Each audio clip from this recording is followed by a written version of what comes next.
வணக்கம். அஸ்ட்ராலஜர் பழனிசாமிகள் பேசுகிறேன். இந்த வீடியோவில் யாருக்கு விவாகரத்து ஏற்படுகிறது, விவாகரத்து ஏற்படக்கூடிய ஜாதக அமைப்பு என்ன என்பதை பற்றி பொது பலனாக பார்க்கலாம். இப்போது தோஷங்கள் இருக்கும்போது விவாகரத்து ஏற்படுது. என்ன மாதிரியான தோஷம் அப்படின்றத நம்ம நல்லா தெரிஞ்சுக்கணும். இப்போது லக்னத்தில் ராகு, 7ஆம் இடத்துல கேது, அல்லது லக்னத்தில் கேது 7ஆம் இடத்துல ராகு, அந்த 7ஆம் அதிபதியும் கெட்டு இருந்தாக அது ராகு கேது தோஷம் மட்டும் கிடையாது, அதுதான் கலஸ்தர தோஷம். இந்த 7ஆம் அதிபதி எப்படி கெடும்? நீசம் பெற்றிருக்கலாம், நீச பங்கமாகலாம், வக்கரமாக இருக்கலாம், அல்லது அசங்கமாக இருக்கலாம், அல்லது 6, 8, 12ஆம் இடங்களில் போய் மறைந்திருக்கலாம். அந்த 7ஆம் அதிபதி அப்படி இருந்து லக்னத்தில் கேது 7ஆம் இடத்துல ராகு இருக்குனாக்க அது கலஸ்தர தோஷம் மற்றும் ராகு கேது தோஷம் அப்படின்னு கூட எடுத்துக்கலாம். ஆனால் இதை ராகு கேது தோஷம் இருக்குது, 1 ராகு கேது இருக்குது. அதே மாதிரி ராகு கேது உள்ள ஒருத்தரை 1 ராகு கேது இருக்கிறவரை நம்ம இணைத்து வைக்கும் போது அதுவும் அவங்களுக்கு அது ராகு கேது தோஷம்தான் தான் நினைப்பாங்க. ஆனால் இதை உண்மையிலேயே அங்கே எங்கே அதை பாதிக்குதுன்னா கலஸ்தரஸ்தானத்தை பாதிக்குது. 7ஆம் இடம் என்பது என்ன? கலஸ்தரஸ்தானம். அப்போ அந்த 2 ஜாதகத்தை இணைத்து வைக்கும் போது தான் திருமண முறிவு என்பது ஏற்படுகிறது, விவாகரத்து என்பது ஏற்படுகிறது. இன்றைய காலகட்டத்தில் பார்த்தீங்கன்னாக்க நிறைய விவாகரத்து. இன்னைக்கு ஏதால 50% எபோவ் பீப்புள்ஸ் மேரேஜ் ஆன பின்னாடி ஒரு ஹாப்பியாக இருக்கிறதுல விவாகரத்து ஆகக்கூடிய சூழ்நிலை ஏற்படுது. இப்போ இருக்கிறவங்களுக்கு ஜாதகத்தில் இந்த மாதிரி பிரச்சனைகள் நிறைய இருக்கா, இல்லை அப்போல்லாம் இல்லையா அப்படின்னா கண்டிப்பாக கலாச்சார சேஞ்சஸ் தான். அன்றைய கலாச்சாரம் பார்த்தீங்கன்னாக்க கல்லானாலையும் கணவன், புல்லானாலையும் புருஷன் அப்படின்ற ஒரு அடைமொழியில் என்னதான் ஒரு பிரச்சனை இருந்தாலும் சரி, என்னதான் ஒரு குடும்ப வாழ்க்கையில் கருத்து வேறுபாடு என்னதான் இருந்தாலும் கடைசி வரலும் வாழ்க்கை துணைவரோடையே இருந்து வாழ்க்கையை முடிச்சுக்குவாங்க. ஆனால் இப்போல்லாம் ஒரு சின்ன விஷயத்தில் ஏதாவது ஒரு சின்னதாக ஒரு திட்டிட்டா கூட போதும், உடனே வாழ்க்கை துணைவர் கிளம்பிடுவாங்க, அல்லது ஏதாவது ஒரு பிரச்சனை வரும், அல்லது சின்னதாக ஒரு பேசலை அப்படின்னா கூட 4 நாளைக்கு பேசலை அப்படின்னா கூட இன்னைக்கு தைரியமாக வெளியே சொல்லிடுறாங்க பேசலை. அதே போல் இது பிரச்சனையாக இருக்குது, தாம்பத்தியத்தில் ஈடுபடலை, தாம்பத்திய வாழ்க்கையில் மகிழ்ச்சி இல்லை, சந்தோஷம் இல்லை அப்படின்றத வெளிப்படையாக ஆணும் சரி பெண்ணும் சரி வெளியில் போல்டாக வெளியே வராங்க. அதுக்கு காரணம் இன்றைக்கி சோசியல் மீடியாவோட டெவலப்மெண்ட்டு, கலாச்சார சேஞ்சஸ்ஸு, எல்லாருக்கிட்டையும் பொருளாதாரம். இன்றைக்கி ஆண்களுக்கு ஈக்குவலாக பெண்களும் வேலைக்கு போகிறாங்க, அவங்க சம்பாதிக்கிறாங்க, சுய காலில் நிற்கிறாங்க. அதனால் பார்த்தீங்கன்னாக்க எதையும் தனித்து செயல்படணும், வெளிப்படையாக பேசணும், தைரியமாக ஒரு விஷயத்தை சொல்கிறதுக்கான துணிச்சல்கள் எல்லாமே இந்த காலகட்டத்தில் இருக்குது. அதனால் இந்த பிரச்சனையும் கொஞ்சம் அதிகமாக இருக்குது. இது எல்லா காலத்துலேயுமே தோஷங்கள்ன்றது ஒன்று இருந்துட்டு தான் இருக்கிறவங்களுக்கும் இருந்திருக்கோம், இல்லாதவங்களுக்கும் இருக்கும். ஆனால் இப்போ மட்டும் அது அதிகமாக இருக்கிறதுக்கு காரணம் இதுதான், இன்றைய டெவலப்மெண்ட்டு, அதே போல் இன்றைய முன்னேற்றமான சிந்தனைகள், இன்றைய ஃப்ரீடம், அதுதான் முக்கியமான காரணம். இப்போ இந்த விவாகரத்து யாருக்கு ஏற்படுது அப்படின்றத நம்ம லக்ன வயசாக எந்தெந்த கிரகம் எப்படி இருந்தால் பாதிக்கப்படும் அப்படின்றத நம்ம தெரிஞ்சுக்கலாம்.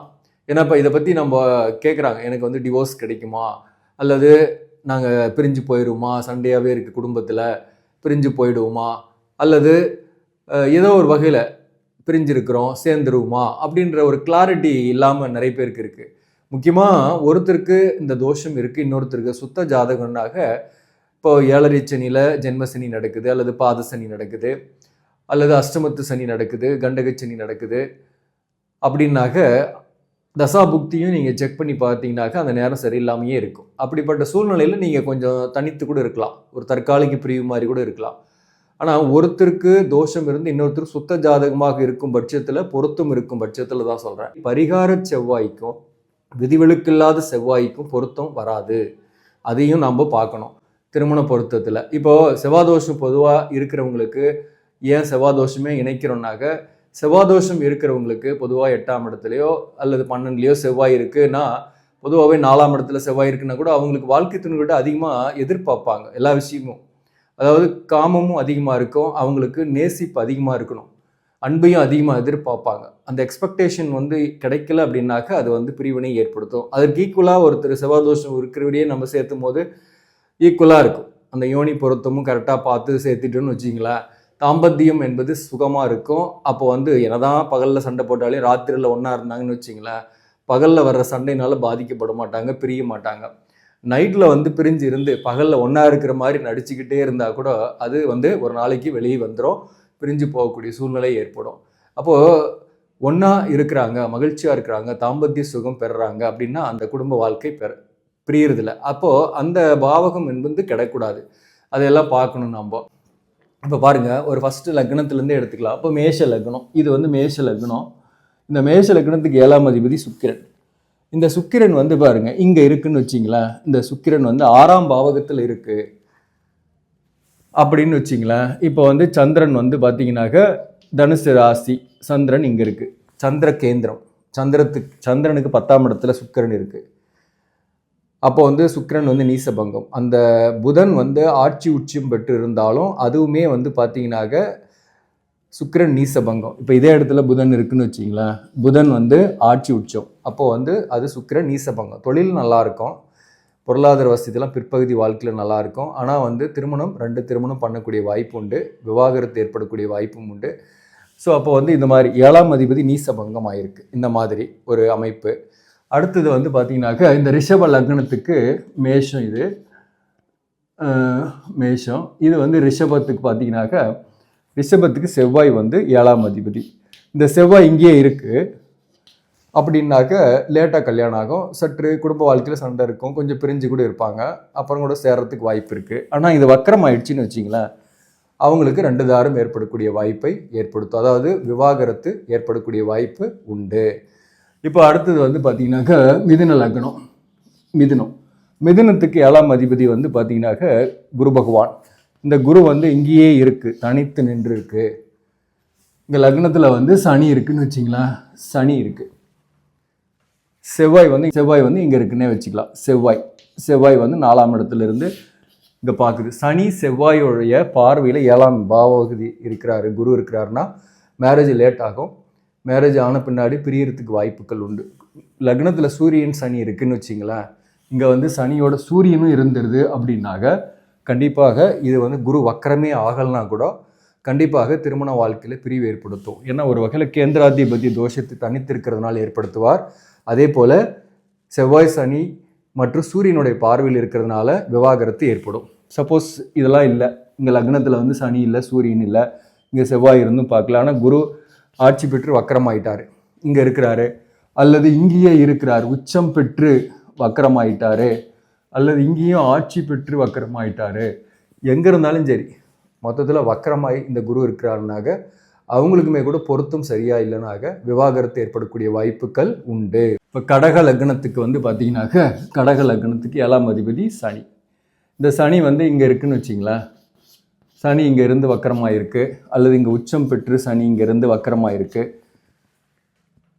அப்படின்னாலையும், அல்லது இங்கே சனி இருக்குது, மேஷத்தில் சனி இருக்குனாலும் நீசபங்கமாகும். இங்கே இருந்தாக சனி இங்கே இருந்தாக ஏதோ ஒரு வகையில் அங்கே இருந்து சந்திரகேந்திரமோ அந்த வீட்டின் அதிபதி செவ்வாய் ஆட்சியோ உச்சமோ பெற்றிருக்காரு அப்படின்ற பட்சத்தில் சனி நீசபங்கமாகும், அல்லது வர்க்கோத்தமமாக இருந்தாலையும் சனி நீசபங்கமாகும். சனி நீசபங்கமாக இருந்தாலும் சரி, அல்ல சனி 8ல் இருந்து வக்கரமானாலும் சரி, சனி வந்து இங்கே 4ஆம் இடத்துலேருந்து வக்கரமானாலும் சரி, 3ஆம் இடத்துலேருந்து வக்கரமானாலும் சரி, இல்லை 7ஆம் இடத்துலையே இருந்து வக்கரமானாலும் சரி, இதெல்லாம் வந்து இப்படிப்பட்டவர்களுக்கு சரியான பொருத்தம் இல்லைனா விவாகரத்து ஏற்படும்.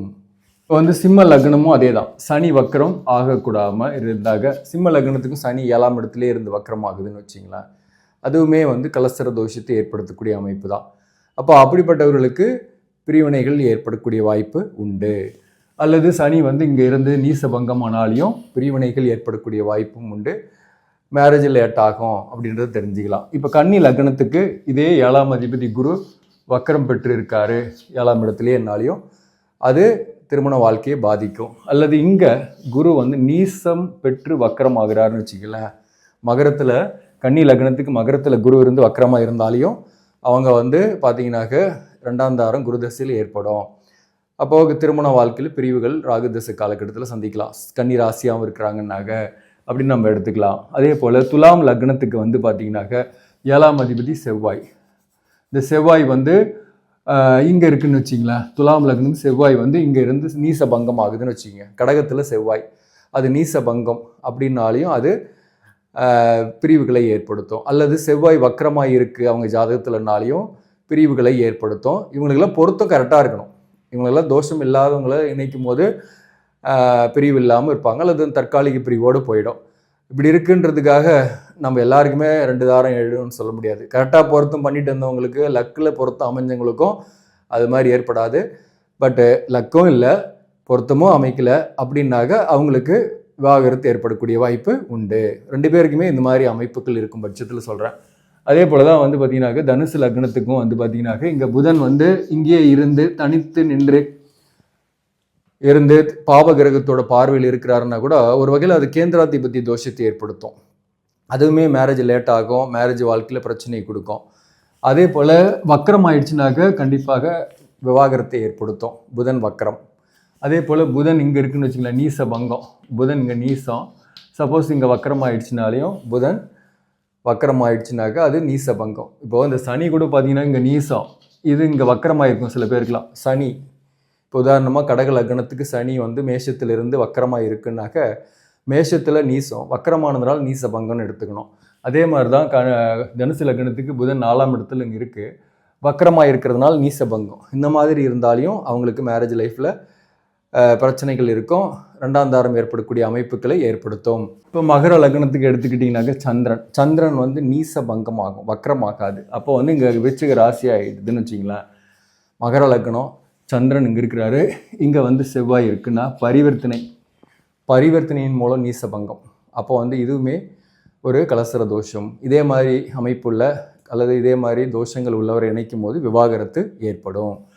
அதே போல் வந்து பார்த்தீங்கன்னாக்க கும்ப லக்னத்துக்கு வந்து சூரியன் வரும், 7ஆம் அதிபதி சூரியன் வந்து இங்கே இருக்குன்னு வச்சிங்களேன். துலாமில் சூரியன் இருந்து இங்கே சுக்கிரனும் சேர்ந்து இருக்குன்னா அது நீசபங்கம். அல்லது சந்திர கேந்திரத்தில் சூரியன் வந்தாலும் நீசபங்கம். அப்படிப்பட்ட சூழ்நிலையில் சூரியன் நீசபங்கம் ஆகும் போதோ அல்லது சூரியன் கேது, சூரியன் ராகு இந்த க்ளோஸ் கன்ஜெக்ஷன் இருக்கும்போதோ அவர்களுக்கு ஒரு தாரம் தாண்டி 2ஆம் தாரம் ஏற்படும், விவாகரத்து ஏற்படக்கூடிய அமைப்பு உண்டு. இப்போ மீன லக்னத்துக்கு வந்துடலாம். மீன லக்னத்துக்கும் வந்து பார்த்தீங்கன்னாக்க இங்கே புதன் தான் 7ஆம் அதிபதி. இந்த புதன் வந்து இங்கே இருந்து வக்கரம் ஆயிடுச்சுன்னாக்க அது கலசர தோஷம், ஒரு தாரம் தாண்டி 2ஆம் தாரத்தை ஏற்படுத்தும். சப்போஸ் இந்த புதன் இங்கேருந்து வக்கரமானாலையும் அதே தான், இங்கே இருந்து புதன் வக்கரமானாலையும் அதே தான், அல்லது மீனத்திலேயே இருந்து புதன் நீச பங்கமானாலையும் அதே கதை தான். அதாவது இருதாரத்தை ஏற்படுத்தக்கூடிய அமைப்பு இருக்குது. அதுக்காக பொருத்தம் கரெக்டாக இருக்கிறவங்களுக்கு அதை டைவெர்ட் பண்ணியிருப்பாங்க. அல்லது ஒரு பெரிய லெவலில் ஒரு டீப் ரிலேஷன்ஷிப் காதல் மாதிரி ஏற்பட்டு, இப்போ நான் சொன்ன அமைப்பு இருக்கிறவங்க அது எந்த லக்னமாக இருந்தாலும் சரி, அவங்களுக்கு ஒரு ஏற்கனவே கல்யாணத்துக்கு முன்னாடி ஒரு ரிலேஷன்ஷிப் க்ளோஸாக ஏற்பட்டு அது பிரிஞ்ச பின்னாடி வேற ஒருத்தர் கல்யாணம் பண்ணும்போது அது 2ஆம் தாரம் மாதிரி போயிடும். அப்படிப்பட்ட சூழ்நிலை சில பேருக்கு ஏற்படுது. அப்போது வந்து வெளிப்பார்வைக்கு ஒரு தாரம் மாதிரி தான் இருக்கும், ஆனால் உண்மையிலேயே வந்து அவருக்கு ஏற்கனவே ஒருத்தரோடு இருந்து 2ஆவதாக அமைஞ்சிருக்கும். சில பேருக்கு வந்து பார்த்திங்கனாக்க ஒரு கல்யாணம் ஆகிருக்கும், பட் ஆனால் வெளியில் ஏதாவது ஒரு தொடர்பு இந்த மாதிரி இருந்து கொஞ்ச காலம் இருந்து அதை விட்டு வெளியில் வந்திருப்பார். இதுவுமே ஒரு வகையில் 2ஆம் தாரம் மாதிரி அமைப்பு தான். ஸோ இந்த மாதிரி இருந்தாவே உடனே பார்த்திங்கன்னா விவாகரத்துன்னு இல்லை, இதே மாதிரி லைஃப் பார்ட்னருக்கும் இருக்குன்னாக தான் அவங்களுக்கு விவாகரத்து ஏற்படுது அப்படின்றத நம்ம இதிலேருந்து புரிஞ்சிக்கலாம். இந்த ஆஸ்ட்ரோ லைஃப் கோச்சிங்கை பொறுத்தவரையிலும் உங்களுக்கு குடும்ப வாழ்க்கை பிரச்சனை, தொழில் பிரச்சனை, அதே போல் காதல், ரிலேஷன்ஷிப் பிரச்சனைகள் இதெல்லாமும் வந்து இந்த சேனலில் வீடியோக்கெலாம் வருது. நம்ம கன்சல்டேஷன் கொடுத்துட்டுருக்குறோம், பெய்ட் கன்சல்டேஷன் தான். விருப்பப்பட்டாக நீங்கள் இந்த சேனலை சப்ஸ்கிரைப் பண்ணிங்க. அதே போல் உங்கள் நண்பர்களுக்கும் உங்களுடைய உறவுகளுக்கும் ஷேர் பண்ணுங்கள்.